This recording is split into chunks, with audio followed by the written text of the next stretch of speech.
On 13 January 2006, the Central Intelligence Agency fired missiles into the Pakistani village of Damadola in the Bajaur tribal area, about 7 kilometres from the Afghan border, killing at least 18 people.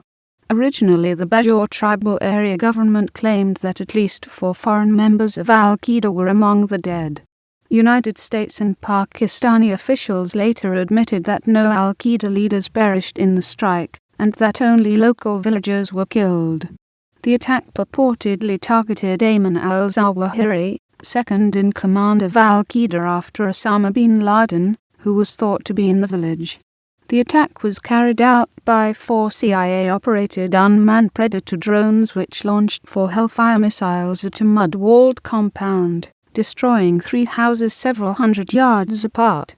Another report said that as many as 10 missiles were fired. The official number of dead is 18, including 8 men, 5 women and 5 children, but other reports indicate that as many as 25 people were killed. 14 of the dead were said to be from the same family.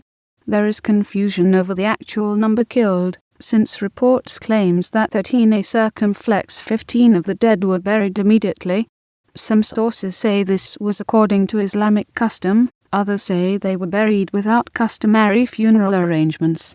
The Associated Press reported that unnamed Pakistani intelligence officials asserted that the attack was conducted based on intelligence that al-Zawahiri was invited to a dinner to mark the Islamic holiday of Eid al-Adha at the compound that was targeted. In the days after the attack, it was reported that several foreign members of al-Qaeda were among the dead. The provincial government of Bajaur, where the attack took place, stated that 4 or 5 foreign terrorists were killed in the attack, and that 10 or 12 extremists had attended in all.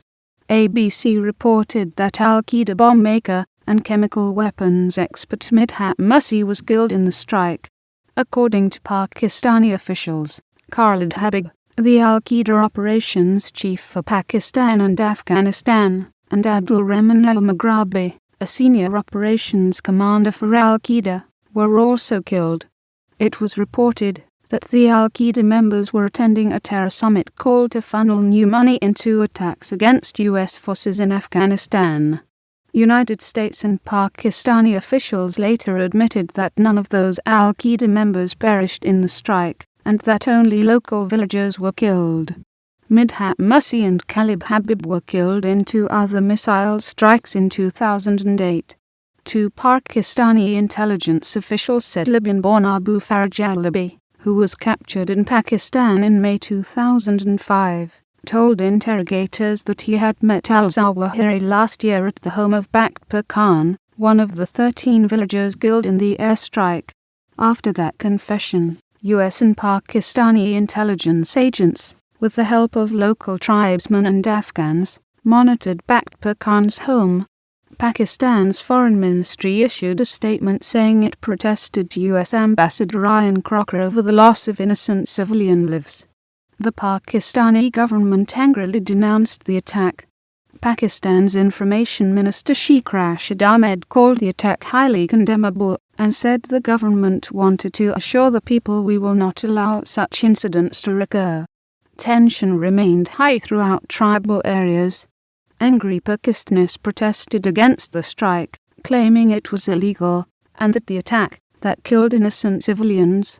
Thousands of tribesmen staged protests and a mob set fire to the Office of Associated Development Construction, an ostensibly non-governmental organization funded by the U.S. Agency for International Development, in a sign of increasing frustration over a recent series of suspected U.S. attacks along Pakistan's frontier with Afghanistan. On Sunday, January the 15th, tens of thousands of Pakistanis took part in anti-US protests across the country. The largest demonstration was held in the city of Karachi, where protesters chanted "Death to America" and "Stop bombing innocent people." Hundreds of riot police were deployed to control the crowds. A leader in the coalition of Islamic groups that organized the nationwide protests demanded that General Musharraf step down.